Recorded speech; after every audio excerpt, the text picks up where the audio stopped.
આમ તો આ શહેર ક્યારેય સૂતું નથી. આ શહેર સતત દોડ્યા કરે છે. આ શહેરને સતત જાગવું છે. પણ આપણે તો થાકી જઈએ છીએ, આપણે સૂઈ જઈએ છીએ. પણ સૂર્ય ઉગતા પહેલાં જો તમે ઉઠી જાઓ તો એ સમય બહુ અદ્ભુત હોય છે, જેને આપણે કદાચ બ્રહ્મ મુહૂર્તના નામે ઓળખીએ છીએ. આ દ્રશ્ય જે તમે જોઈ રહ્યા છો એ સવારના 5 વાગ્યા છે. આ મારો રોજનો ક્રમ છે. બસ આ એવો સમય છે જ્યારે હું અને એકલો હું મારી સાથે હોઉં છું. હું મારી સાથે વાત કરું છું. હું જ સવાલ પૂછું છું, હું જ જવાબ આપું છું અને હું જ ક્યારેક મૌન બની જઉં છું અને મૌનમાં હું મને સાંભળું છું. સૂર્ય ઉગતા પહેલાંનો આ સમય બહુ અદ્ભુત હોય છે, કારણ કે મારી સાથે મારા સિવાય કોઈ હોતું નથી. આ દ્રશ્ય હું તમને શું કામ બતાડી રહ્યો છું, શું કામ હું તમને આ વાત કરી રહ્યો છું, ચાલો તેની પણ વાત કરીશ. હું રોજ સવારે અમદાવાદના આ સીજી રોડ ઉપર ચાલવા નીકળું છું. કલાક 1.5 કલાક એકલો પોતાની સાથે હોઉં છું. દુકાનો બંધ હોય છે, એકલ દુકલ વાહનો ચાલતા હોય છે, ફૂટપાથ ઉપર માણસો સૂતા હોય છે. આ બહુ સામાન્ય ઘટના છે, આ બહુ સામાન્ય ક્રમ છે. પણ એક દ્રશ્ય મારી નજર સામે આવ્યું. હું ત્યાં અટકી ગયો. ખિસ્સામાં રહેલો મોબાઈલ ફોન બહાર કાઢ્યો અને આ દ્રશ્યને મેં કેમેરામાં કેદ કર્યું, કારણ કે હૃદયને તો સારું લાગ્યું, પરંતુ મારા કેટલાય પ્રશ્નોનો ઉત્તર મને મળી ગયો. મોટા ભાગે સામાન્ય રીતે હું પણ તેમાં આવી ગયો. આપણે ફરિયાદ હોય છે, કુદરત સામે ફરિયાદ હોય છે. કુદરત આપણને ઘણું બધું આપે છે, છતાં આપણને એવું લાગે છે કુદરતે આપણને આપ્યું છે તે ઓછું છે. જ્યારે ઓછું લાગે ત્યારે સમજવું કે આપણે આપણી કરતાં જે ઉપર છે તેને જોઈએ છે, અને ત્યારે જ આપણને એવો અહેસાસ થાય છે, એવી લાગણી થાય છે કે ઈશ્વરે થોડુંક વધારે આપ્યું હોત તો સારું થતું. પણ આપણી કરતાં નીચે પણ કોઈક છે. મને એવું લાગે છે કે આ દ્રશ્ય હવે તમને હું જે બતાડીશ એ દ્રશ્ય એવું છે.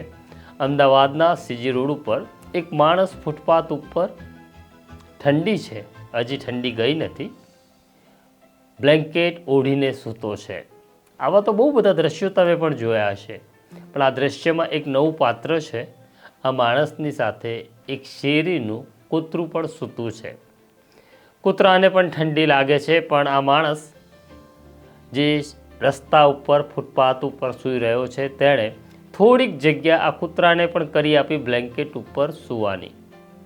આ દ્રશ્ય જોયું ત્યારે બે વસ્તુ મને સમજાઈ. મને લાગ્યું કે ઈશ્વરે મને ઘણું આપ્યું છે. ઈશ્વરે મારા માથે છત આપી છે. ઈશ્વરે ઠંડીથી બચવાની મારી માટે વ્યવસ્થા કરી છે. છતાં મને એવું કેમ લાગે છે કે આ ઓછું છે? મને લાગ્યું આ માણસને જોયા પછી કે ઈશ્વરે મને ઘણો ધનવાન બનાવ્યો છે. પણ જ્યારે પેલું કૂતરાવાળી વાત આવી, કૂતરાને પણ તેણે સમાવી લીધું હતું પોતાના બ્લેન્કેટમાં, ત્યારે લાગ્યું ખરેખર આ માણસ મારા કરતાં પણ ધનવાન છે. તેની પાસે કંઈ નથી, છતાં તેણે પોતાનો થોડોક બ્લેન્કેટનો હિસ્સો આ કૂતરાને પણ આપ્યો અને કૂતરાને પણ કહ્યું હશે કે ચાલ સૂઈ જા તું મારી સાથે, તું પણ ઠંડીથી કદાચ બચી જઈશ.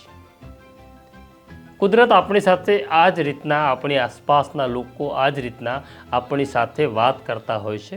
ઈશ્વર આપણા પ્રશ્નોનો ઉત્તર આપણને આસપાસથી જ આપતો હોય છે. બસ આપણી આંખ, આપણા કાન ખુલ્લા હોવા જોઈએ.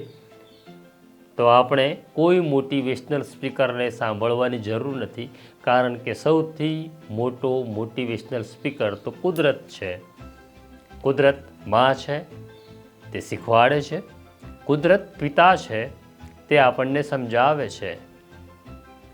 તો આ છે મારું અમદાવાદ. આ છે મારા લોકો, જેમણે મારા ઘણા બધા પ્રશ્નોના ઉત્તર આપ્યા. તમારી આસપાસ પણ આવા લોકો હશે. તમને એવું જ્યારે લાગે કે ઈશ્વરે ઓછું આપ્યું છે, ત્યારે એવા લોકો તરફ જોજો જે તમારા કરતાં એક પગથિયું પાછળ ઊભા છે, ત્યારે તમને સમજાશે કે ઈશ્વરે તમને ધનવાન બનાવ્યા છે અને ઈશ્વરનો તમે આભાર માનશો.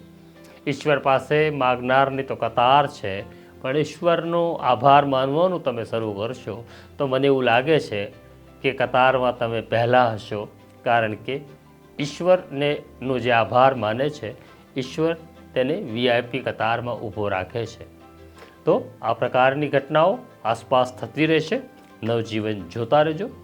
અત્યારે હું અને મારો સાથી દર્શિલ રજા લઈએ છીએ, અને રજા એ શરતે લઈએ છીએ કે ઈશ્વર પણ તમારી સાથે વાત કરે ત્યારે તમારા કાન ખુલ્લા હોય. નમસ્કાર. વૈષ્ણવજન તો તેને કહીએ જે પીડ પરાઈ.